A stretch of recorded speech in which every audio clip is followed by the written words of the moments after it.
Forgive me for not knowing this. I mean, you're both of you guys, you and your dad, your mom too. I mean, you guys are very hard opposed to alcohol, I'm assuming, right? No. No? I mean, my parents don't drink. I drink sometimes though. This is also what like people poke holes in this diet because they're like, you drink vodka sometimes. Yeah. I drink vodka sometimes. It's also triple distilled or quadruple distilled. I know. Well, it doesn't it's distilled from grain. And I have celiac disease, but I don't respond to it because it's distilled, and it doesn't give me any autoimmune symptoms. Now, the hangover that comes along with 0 carb and alcohol is catastrophic compared to when you eat carbs. But I'm like I said, I'm on this diet out of necessity to keep my autoimmune symptoms under control and like my psych problems under control, and they're under control. And vodka doesn't seem to trigger that. It doesn't make me feel good. It's not a healthy thing to do, but. After today's video, I put a link for our sponsor, LMNT electrolytes, and in case you haven't seen it, they have a new sparkling version in a can. So it's a sparkling electrolyte, 1,000 milligrams sodium, 200 milligrams potassium, 60 milligrams magnesium with 0 calories. Amazing if you're on a diet, amazing if you're fasting, amazing if you're working out, and of course they still have their normal stick packs too. Those are my general go-to, but the sparkling is nice because it's almost like I feel like I'm having a soda, but it's got something in it that I could use, especially if I'm active. So when I'm cutting calories, having electrolytes like really just kills the appetite a little bit. It makes me feel like I'm getting something and I don't feel like I need to go somewhere else for it. Anyhow, the link down below gets you a free variety pack of LMNT stick packs with any purchase. So grapefruit salt, you can get the watermelon salt, the citrus salt, the mango chili, the chocolate salt, all the really good flavors that they have that have pretty much no calories. So again, that link is down below, drinklmnt.com/Thomas, drinklmnt.com/Thomas for that free sample variety pack with purchase. Well, it's clear, I mean, you're not doing this diet to be part of a diet tribe. I mean, clearly, no, right? I hated, this was like the universe getting back at me too. My mom was always giving me these whole grain breads and these like healthy things. Now we know that that's not a great idea, but like she was really health focused and I hated it. And I used to make fun of people who were gluten-free. It's like the California, like ditzy girl who is gluten-free, but like that's not a real disorder. And like here I am now. Yeah. So no, I didn't want to be part of a diet tribe, but I feel like I was like prideful or something. And then the universe was like, here you go. For sure.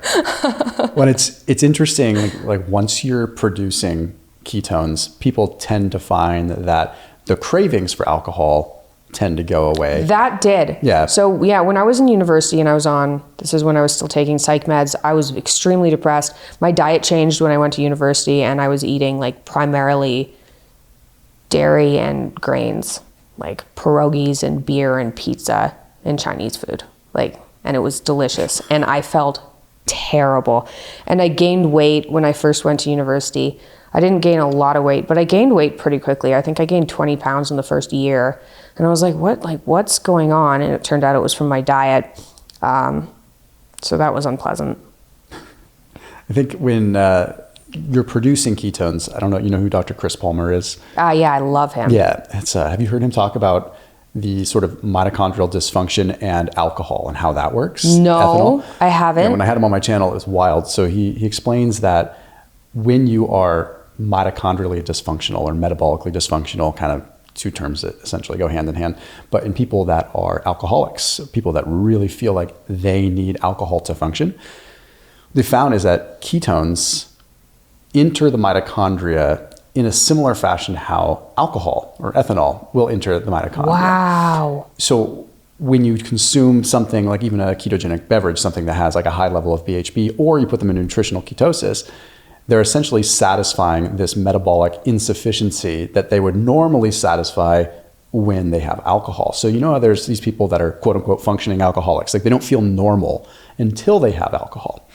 When they are producing ketones or even take exogenous ketones, it satisfies that same quote unquote itch that they would get from drinking alcohol. That's fascinating. Yeah, so okay. When we drink alcohol, any amount really, it gets metabolized primarily in the liver. And one of the things that it gets metabolized into is this molecule called acetate. So research over the last 10 years, this was actually shocking and kind of upended some of the neuroscience field because they had no idea this was happening. Some of that acetate goes from the liver, travels up to the brain, and fuels brain cells. So when people drink alcohol, they end up with an alternative fuel source for brain cells. Now, if somebody is metabolically compromised and they have insulin resistance going on in their brain, alcohol can be highly rewarding because their brain isn't firing on all cylinders because of insulin resistance. They drink alcohol, that alcohol gets converted into acetate. Acetate can slide into those cells, be used as fuel source, and people feel better. They'll actually say, and this is what we hear from people who develop alcoholism, I feel awake on alcohol. I feel alive. I feel better. My anxiety goes away. My depression goes away. Whereas metabolically healthy people will more often than not report, it sedates me. This is an area where exogenous ketones might actually play a role.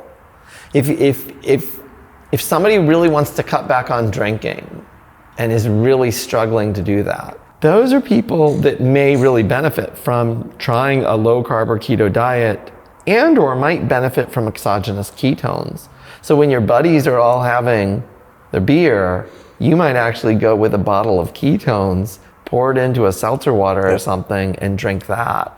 And that may actually be enough of an alternate fuel source for your brain to help you stay away from the alcohol. Because like I was saying, in university I drank a lot, and I know a lot of people drink a lot in university, but the reason I drank a lot was because I was in hell when I wasn't drinking. Like, I had chronic fatigue, I was miserably depressed, I could barely control my thoughts, and when I drank, I calmed down, and I was like, I can have a conversation now. And so I drank too much, and mixing alcohol with psychiatric medications is not a good idea, but I felt normal drinking. And when I went onto the paleo diet, that definitely changed. Like, a couple of things changed. I was on Adderall too for chronic fatigue, and my response to Adderall changed. So instead of being like, I never liked it, but instead of being like, I'm awake, I have energy, I kind of got numb, and my sense of humor got dampened, and I got like uncomfortable. I was like, oh, okay, so stop the Adderall, because that's not a good response. My response to psychiatric medications changed when I went on, it was like a keto paleo diet, like I said, and the antidepressants like stopped working. My dad had the same experience, and I definitely reduced my alcohol consumption. So I will drink a bit now, but I hardly ever drink. Like, I hardly ever drink. If friends come over once a month, plus I just had a baby, it's probably once a month, and I don't drink the same amount as I used to drink. That's interesting though, I hadn't heard of that, because I really did feel normal drinking. Do you notice now that you need less alcohol to get a buzz? Oh my gosh, yeah. Like I said, as soon as I cut out carbs, the hangover was worse. I think because the first couple of times I drank the same amount as I used to drink when I was drinking carbs or eating carbs, and it was a disaster. So yes, very small amounts, pretty severe hangover. So it's very rare. Yeah, it would make sense. I mean, if you could kind of have to theorize here, but if you visualize it or illustrate it as, let's say the mitochondria is not getting the amount of energy or it's not producing the amount of energy that it needs, right? But if alcohol allows that mitochondria in the brain to at least function normally. That's crazy. I can't believe I haven't heard of this. If you're plugging that in with ketones versus alcohol, then when you do have alcohol on top of that, you're already there. You don't need to. So for example, if your mitochondria was like a sink and you needed to have alcohol just to get that mitochondria to like fill up to normal, and this is completely scientifically inaccurate, I'm just illustrating a point, to fill up to a specific point, right? Well, then you would need more alcohol above and beyond that to actually get sort of the time dilation, all the other effects that would come with alcohol, and any euphoric feelings or any sort of impairment, right? So this just gets me to baseline. I'm a functioning alcoholic. I need this much to get to here. So then I have to drink above and beyond that. If you are already here because your body's producing ketones, it would make sense that you'd only need this much alcohol to feel it versus having to fill this bucket and then tip over. Your bucket's already filled and now you're just tipping over. I don't know if that makes any sense at all. No, it does. This reminds me too. So my brother, who's like the healthy one in our family, when he drank when we were younger, he'd get tired. Like he'd have some drinks and he'd get tired. And when I drank, I'd get energized, like awake, finally awake. And when I cut out all the carbs and went to this paleo diet, and it's even more intense on like just eating meat, I got tired when I drank. And I was like, is that the normal response to alcohol? No idea why. It was just like, it's not the same. It's like what happened with Adderall and what happened with psych meds is like they changed.